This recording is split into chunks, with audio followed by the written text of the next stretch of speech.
రేపల్లె నియోజకవర్గంలో అప్పుడే ఎన్నికల వాతావరణం కనిపిస్తోంది. ఇప్పటికే 2 సార్లు గెలిచి 2024 ఎన్నికల్లో హ్యాట్రిక్ కొట్టడానికి టీడీపీ ఎమ్మెల్యే ఉత్సాహంతో ఉన్నారు. అయితే ఈ దూకుడుకు కళ్లెం వేయడానికి స్వయంగా జగన్మోహన్ రెడ్డి రంగంలోకి దిగి మాజీ మంత్రి కొడుకును రంగంలోకి దించారు. సామాజిక వర్గం పరంగా కూడా ఎక్కువ ఓట్లు రాబట్టాలన్న వ్యూహంతో ఈ ఎంపిక చేశారు. ఇప్పటిదాకా ఇక్కడ ఇన్ఛార్జిగా వ్యవహరించిన మోపిదేవి వెంకటరమణకు కూడా ఈ ఎన్నిక ప్రతిష్టాత్మకంగా తయారైంది.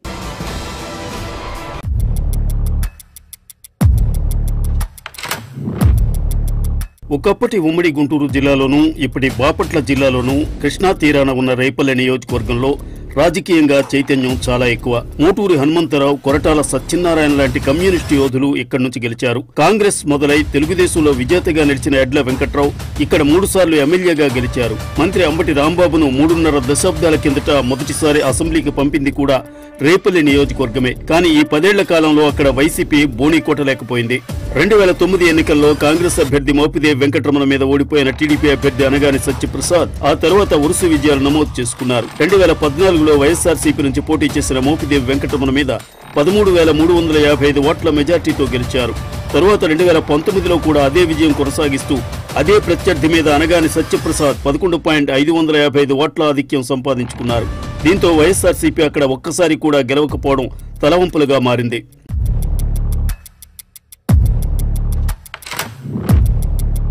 అయితే మాజీ మంత్రి అయిన మోపిదేవి వెంకటరమణను రాజ్యసభకు పంపి నియోజకవర్గం బాధ్యతలను పార్టీ అధిష్టానం ఆయనకే అప్పగించింది. ఆయన పార్టీ కార్యక్రమాలన్నింటిలో చురుగ్గా పాల్గొంటూ వస్తున్నారు. ఇప్పటికే గడప గడపకు మన ప్రభుత్వం కార్యక్రమంతో నియోజకవర్గ ప్రజలను బాగానే ఆకట్టుకోగలుగుతున్నారు. జగన్మోహన్ రెడ్డి ప్రవేశపెట్టిన సంక్షేమ పథకాలను ప్రజల్లోకి తీసుకువెళ్తూ అందరితో మమేకమవుతూ నియోజకవర్గంలో మంచి పేరు సంపాదించారు. అయితే ఈసారి రేపల్లె స్థానాన్ని ఎలాగైనా గెలుచుకుని తీరాలన్న పట్టుదలతో ఉన్న జగన్మోహన్ రెడ్డి చేయించిన సర్వేలో ఆసక్తికరమైన అంశం వెలుగు చూసింది. మోపిదేవి అన్ని వర్గాల ప్రజలకు చేరువయ్యే ప్రయత్నం చేస్తున్నప్పటికీ గౌడ సామాజిక వర్గానికి అంతగా చేరువ కాలేకపోయారన్నది జగన్ దృష్టికి వచ్చింది. అనగాని గౌడ సామాజిక వర్గానికి చెందినవాడు కావటం వల్ల ఆ సామాజిక వర్గం అండ ఆయనకే ఉందని, అందుకే వైఎస్ఆర్సీపీ అక్కడ విఫలమవుతోందని విశ్లేషించుకున్నారు. దీంతో రేపల్లెలో వ్యూహం మార్చాలని జగన్మోహన్ రెడ్డి నిర్ణయించుకున్నారు. మోపిదేవి వెంకటరమణ స్థానంలో గౌడ సామాజిక వర్గం నుంచే అభ్యర్థిని ఎంపిక చేయాలన్నది ఆ వ్యూహం సారాంశం. ఆ విధంగా డాక్టర్ ఈవూరు గణేష్ పేరు తెర మీదకు వచ్చింది. ఆయన తల్లి ఈవూరు సీతారామమ్మ అప్పటి కూచిపూడి నియోజకవర్గంలో తెలుగుదేశం అభ్యర్థిగా 1985, 1989, 1994లో ఎమ్మెల్యేగా ఎన్నికై మంత్రిగా కూడా పనిచేశారు. పైగా డాక్టర్ గణేష్ 2009 ఎన్నికల్లో ప్రజారాజ్యం తరపున పోటీ చేసి అనగాని మోపిదేవి లాంటి వారి మధ్య 26,000కు పైగా ఓట్లు సంపాదించుకున్నారు. అయితే ఆ ఓటమి తరువాత ఆయన రాజకీయాలకు దూరంగా ఉంటూ వైద్య వృత్తి కొనసాగిస్తూ ఉన్నారు.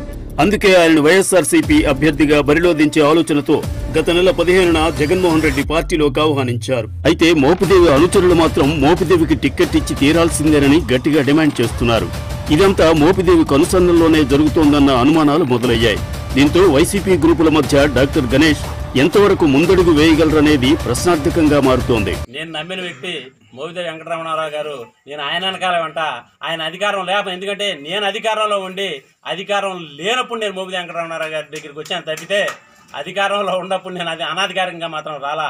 కాబట్టి నేను నమ్మిన వ్యక్తి మోపిదేవి వెంకటరమణారావు గారు. కాబట్టి నేను ఆయనంటే వంట మీరు ఇచ్చే ₹1 అవసరం లేదని నిర్వేదంగా మీరు త్యజించిన వ్యక్తిని నేను. అయితే ఎప్పుడైతే చెక్ పవర్ ఇవ్వలేదు మళ్ళీ కంటెంప్ట్ కలెక్టర్ గారి మీద డిపో మీద కంటెంప్ట్ పడేసి మరి ఏ ప్రయాసాలకు వచ్చి కంటెంప్ట్ పడేసిన తర్వాత చెక్ పవర్ ఇచ్చిన పరిస్థితి. సరే, ఇది ఒక ప్రస్థానం. అయితే 10 సంవత్సరాల నుంచి గౌడ సామాజిక వర్గంలో, ఎందుకంటే నేను ఒక వర్గాన్ని మెయింటైన్ చేస్తూ ఈ రోజున పంచాయతీలో మరి 2 ఎంపీటీసీలు ఉండే, ఒక సర్పంచ్ ఉంది, అలాగే పక్క పంచాయతీ మూలవరపాలెం, ఎందుకంటే మా సొంత బావమరిది అతను కూడా మరి అతను కాదు వేరే వ్యక్తిని పెట్టు అని చెప్పి మోపిదేవి గారు నాకు అప్పుడు చెప్పినప్పటికి కూడా కాదండి ఇతను గెలుస్తాడు, నేను గెలిపించే బాధ్యత నాదని చెప్పి ఎలక్షన్లో తిరుగుతా మరి అతను గెలిచిన పరిస్థితులు ఉన్నాయి. ఈ రోజు జడ్పీటీసీ మరి నా రాజకీయ ప్రస్థానం అనేది 94వ సంవత్సరంలో స్టార్ట్ అయ్యి ప్రెసిడెంట్ 94లో వైస్ ప్రెసిడెంట్గా ఇదే గ్రామ పంచాయతీకి ఎన్నికయ్యాను. తర్వాత సర్పంచ్గా అయ్యాం, తర్వాత సొసైటీ డైరెక్టర్గా ఎన్నికయ్యాను, మరలా తర్వాత 2వ పర్యాయం చాటర్ఘట్ పంచాయతీ సర్పంచ్గా ఎన్నికవడం జరిగింది. మరి ఇప్పుడు ఈ రోజున మరి జడ్పీటీసీగా ఉంటామని అంటే రాజకీయ ప్రస్థానం అనేది నేను అప్పుడప్పుడుకి వచ్చింది కాదు. లేదు, నా ఫ్యామిలీ ఎక్కడ రాజకీయ ఫ్యామిలీ కాదు. కష్టపడి మరి నా యొక్క నిబద్ధతతో పార్టీని నమ్ముకుని ఉండి 10 సంవత్సరాలు ఈ పార్టీలో ఉన్నాం. మరి ఈ రోజున అధిష్టానం మరి అధిష్టానం అవనండి, లేదా నేను నమ్మిన నా నాయకుడు ఎవరైతే ఉన్నారో మోపిదేవి వెంకటరామనారావు కానివ్వండి, మరి గౌడ సమాజ వర్గానికి, ఎందుకంటే ఆయనకి సీట్ ఇస్తే నేను అడిగే పరిస్థితి కాదు, ఎందుకంటే నమ్మిన నాయకుడు ఆయన కాబట్టి ఆయన టికెట్లో ఆయనకి టికెట్ ఇచ్చేటప్పుడు నాకు టికెట్ ఇవ్వండి, నా సామాజిక వర్గం ఎక్కువ ఉందని అడిగితే అది గురుద్రోహం అవుతుంది కాబట్టి నేను ప్రస్తావన చేయలా. ఎప్పుడైతే మరి కుల సమీకరణలో గౌడకి ఇవ్వాలన్నారో నేను నేను తెర మీదకి రావడం అనేది జరిగింది. మోపిదేవికి ఇప్పటికే రాజ్యసభ సభ్యత్వం ఉండగా అధిష్టానం ఆయనకి ఇంకా పెద్ద బాధ్యతలు అప్పగించే అవకాశాలు ఉన్నట్టు తెలుస్తోంది. అందుకే ఇప్పుడు ఆయనను రేపల్లె ఇన్ఛార్జి బాధ్యతల నుంచి తప్పించినా ప్రతికూలంగా భావించడం లేదు. ఈ విషయంలో స్థానికంగా సాగుతున్న ఊహాగానాలకు తెరదించుతూ ఆయన మీడియా సమక్షంలోనే తన వైఖరి స్పష్టం చేశారు. అధిష్టానం నిర్ణయాన్ని శిరసావహిస్తానని చెబుతూ టిక్కెట్ ఎవరికి ఇస్తే వారికి అండగా ఉంటానన్నారు. అభ్యర్థిగా పెడతానని చెప్పేసి అధికారికంగా నిర్ణయం చేస్తారో దానికే మేము కట్టుబడి ఉంటాం. ఎవరు కూడా పార్టీ లైన్ దాటి తప్పు చేసేటటువంటి వ్యక్తులు కానీ, కార్యకర్తలు కానీ, నాయకులు కానీ లేరనేటువంటిది నా భావన. ఆ దిశగానే మేము కలెక్టివ్ రెస్పాన్సిబిలిటీ తోటి గతంలో వైసీపీని బలోపేతం చేయడానికి, జగన్మోహన్ రెడ్డి గారి యొక్క నాయకత్వానికి అండగా ఉండటానికి ఏ విధంగా అయితే కలిసికట్టుగా కలెక్టివ్ రెస్పాన్సిబిలిటీ తోటి పనిచేసామో అదేవిధంగా ముందు కూడా మేము పనిచేస్తాం.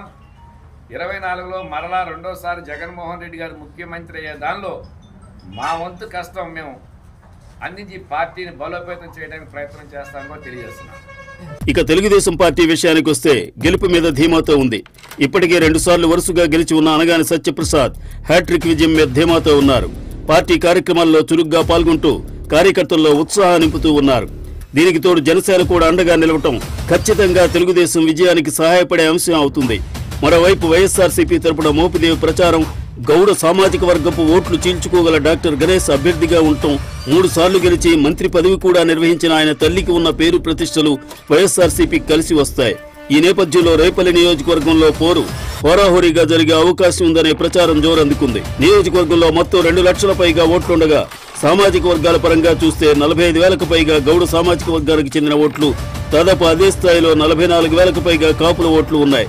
మత్స్యకారుల ఓట్లు 15,000 ఉండగా ఇతర వర్గాల ఓట్లు మొత్తం 90,000 దాకా ఉన్నాయి.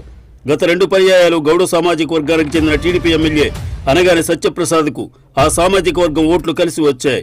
కానీ ఇప్పుడు ఆ ఓట్లలో చీలిక వైసీపీకి ఏ మేరకు లాభం తెచ్చిపెడుతుందనే విషయం మీదనే జయాపజయాలు ఆధారపడతాయి. అదే సమయంలో ఆ లోటు భర్తీ చేసి జనసేన ఓట్లు గట్టెక్కిస్తాయని టీడీపీ ఆశపడుతోంది.